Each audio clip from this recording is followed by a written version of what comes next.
Good evening, everybody. Welcome to Camilo's Kitchen. Tonight I'm going to be showing you all how to make a dish called flan, which is a custard-like dish very popular in Latin America and in Europe, and occasionally in the States here if it's made by people who make the dish traditionally. You can find the dish already made oftentimes in Mexican bakeries. Let's get started here. So here's all the ingredients and cooking ware that you'll need to make your dish. You'll need milk. I usually use 2% milk, but you could use any type of milk that you prefer. Evaporated milk, condensed milk, granulated sugar, extract of vanilla essence, liquid form, eggs. We usually use 6 of them for this serving. And you'll need, the way we're going to make it today, you'll need 2 pots. You'll need 1 larger pot with handles and 1 smaller pot without handles. This pot preferably should be aluminum or stainless steel, should be a non-Teflon pot. And you could use some foil as well if you don't have a lid for the pot. In this case, I don't have a lid for the pot, so I'm going to use foil. And a measuring cup would be very useful. A wooden spoon is necessary, and a teaspoon, or anything that measures a teaspoon. It's also handy to have an extra pitcher in case you need to boil some extra water. So those are the ingredients and the cooking materials. So now we can start with the preparation of the dish. The first thing you want to do is you want to measure 1.3 liters of water, or here it would be about 5 cups, and you pour them into your larger pot, and you go ahead and turn the burner on so that it can start warming up and getting ready to boil for when you need the water. Then you move on and you have your blender ready. Take the cover off and you open each of your cans. If you're not using, you're going to want to have 14 ounces of condensed milk, and you're going to want to have 12 fluid ounces of evaporated milk.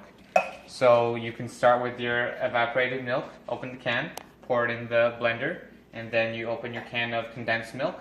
You're going to need a spoon or something else to take it out, since it's a very dense liquid, and you'll go like this, and you'll pour it into your blender. And then you take your milk. You can pour it into the can of the condensed milk once it's empty, so that you can have kind of a measuring guideline. So you pour it in, and then you pour it in here. You can use a spoon to try to get a little bit more condensed milk out. And then you take your teaspoon. You're going to measure 3 teaspoons of vanilla extract liquid. Pour them in your blender. So you take your eggs and you'll crack 6 of them, and you'll mix them in with your different types of milk and your vanilla extract. Once that's all in there, you cover the blender, and you can blend it, and then you grab this pot here and you'll take your sugar. You'll measure 2 teaspoons of sugar and you'll place them in your pot here. You place your pot on your burner. Turn the heat on, not too high, because we're going to caramelize this sugar, and you don't want the sugar to burn. You want it to cook slowly. So you pour the sugar in the pot, put it on the burner, heat it up, and you'll take your wooden spoon and you'll stir the sugar around. You don't want it to be all in one place. You want it to be spread out the base of the pot, so that way you'll have a nice layer of sugar for your flan once it's finished. And you do this until it's golden brown. Make sure to not let it cook too long, or else it'll burn. Once that's done, you should let it cool down for a few minutes. You could take about 10 minutes, or you could try to carefully pour some water on the sides of the pot so that it's cold enough to touch it. That's done, and then this should be done mixing as well. Should have mixed for about 5 minutes. And you pour the contents of this blender into your smaller pot. And by now your water in your larger pot should be boiling. So what you do is you cover your smaller pot with your foil or your lid if you have one. Carefully place it in here. I recommend using gloves made out of cloth. If you have to use oven mitts, you can, but you have to be very careful to place it in here. You don't want the water to splash, because you might burn yourself, and you don't want your skin to make contact with the pot. Once that's done, you have the pot in there, cover it with the lid, and turn the heat up on the burner and leave it on high, so that it'll need to be boiling for about an hour after this. So you'll have to make sure you're observant that your water is not drying up. You don't want your water to dry up, because you'll have a burning situation. That's why we have our pitcher handy, and we have some boiled water in there too, so that you can carefully use this part of the pitcher to pour water in the sides of the pot, and just in case your water is getting too low. So once it's boiled for about an hour, what you do is you remove the lid and you let it cool down. You're going to need to let it cool down about another hour before you can even touch it, because it'll be too hot.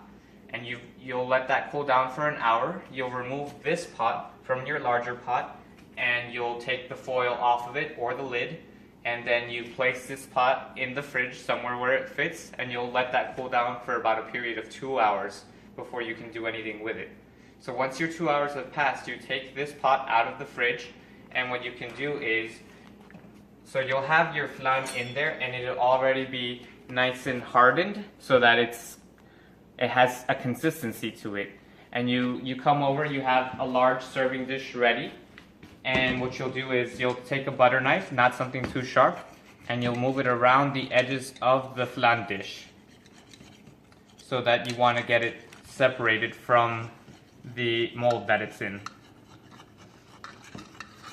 So you want to make sure it's real nice and separated, and then you'll carefully turn this upside down so that you can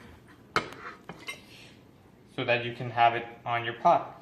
And then you'll have a nice kind of circular cylindrical form, nice layer of sugar on top. The rest of it, it'll be kind of like a cake-like texture to it. Once that's done, your flan's nice and cool. You get your plates out for all your guests. You can just cut it in whatever pieces everybody would like to eat, whatever size. You know, you could feed 4 people just like you could feed 10 people with this. And once that's done, you know, you make sure everybody has a spoon, maybe some water or some milk, some napkins, and you're ready to eat. That's done. Okay, so now I've shown you what ingredients you need to make the flan, what tools you need to make it, how to prepare it, and how to serve it. So in case one day you'd like to make the recipe on your own, I'd encourage you to, and I hope you enjoy my video today. Have a great night. Thank you.